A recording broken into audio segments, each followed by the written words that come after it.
¿Qué pasa, Laura, guapa? Mira, agacha.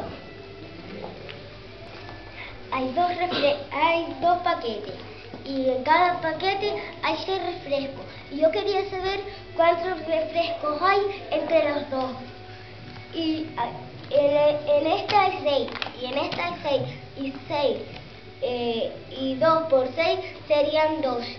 Entonces hay 12 refrescos.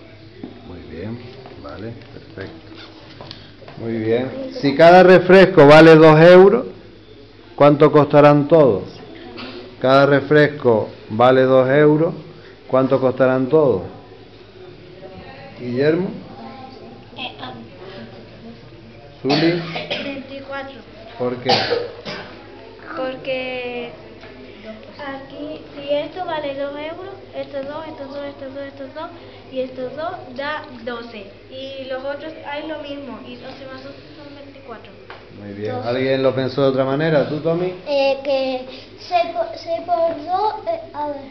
por 2 son 12 y 12 por 2, porque es lo que cuestan las botellas, son 24. Muy bien. Hay otra más. ¿Cuál? 6 por 4. ¿Dónde está el 6 por 4? 6 por 4 son 2 euros. 2 euros en cada caja. Son 4 euros por caja. No digo por refresco. Por pareja. Por pareja. Y hay 6 refrescos en cada. 6 aquí serían... No, a ver, calma.